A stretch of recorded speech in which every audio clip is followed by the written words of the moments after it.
La société tue aussi les femmes. Il faut se rendre compte en tant qu'observateur du monde qui nous entoure. Parce que comme j'ai dit dans une vidéo, il faut savoir observer son environnement.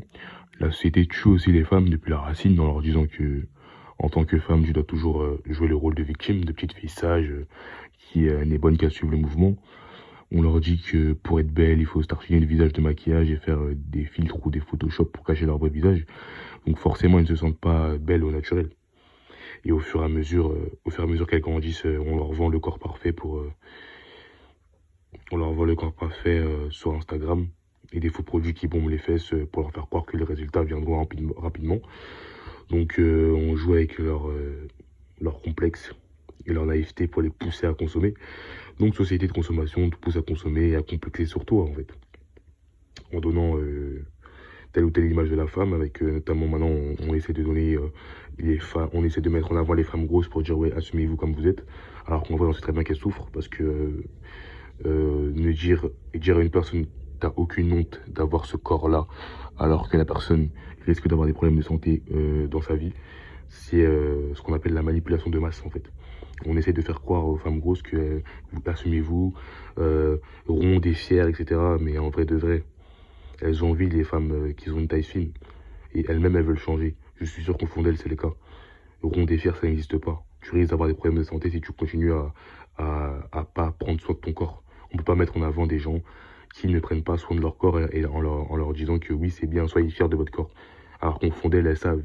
Elles savent que cette propagande est mise en avant pour enlever leur complexe. Et le complexe, il est dû à quoi? Il est dû à une mauvaise alimentation, à un mauvais train de vie, à une mauvaise hygiène. Tout simplement.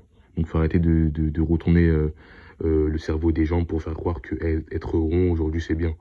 Si tu mets ça, si on met en avant des hommes ronds, on leur dit que c'est bien, on fait croire aux gens que c'est bien en fait, mais les femmes vont se foutre de leur gueule en fait.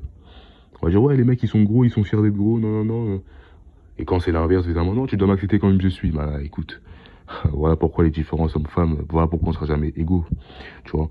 C'est des hommes qui s'affichent comme ça sur des pancartes, je te garantis que ça va faire jaser sur Twitter. Mais bref, vous êtes ronds. Les gens qui sont ronds, qui se mettent en avant en disant ronds et fiers, au fond d'eux, je sais très bien que c'est pas le cas en fait. Vous n'êtes pas fiers de votre corps. Vous êtes en mauvaise santé. Faites du sport pour évoluer, s'il vous plaît. Arrêtez de tomber dans la manipulation de masse en fait. Mais bref, c'était un paragraphe que je voulais dire.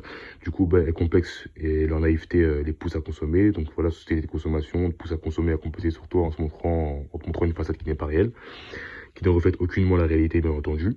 On leur apprend pas à penser d'elles-mêmes en fait, les femmes aujourd'hui. Ce sont des moutonnes qui ont besoin de s'accrocher au fait d'envisager un futur avec l'un d'entre nous pour survivre et tout ce que je te dis là. Donc elles se rendent pas compte, car elles sont omnibulées par le fait de danser sur TikTok ou de faire des tweets ou des vidéos visées. Pour les mecs qui m'ont entendu, car comme je l'ai dit dans une vidéo, la nature a horreur du vide et une femme aussi a une horreur du vide. Donc on joue avec le fait qu'elles soient émotionnelles pour leur faire croire à n'importe quoi, dû à la naïveté de la plupart de ces dernières dans leurs années de jeunesse.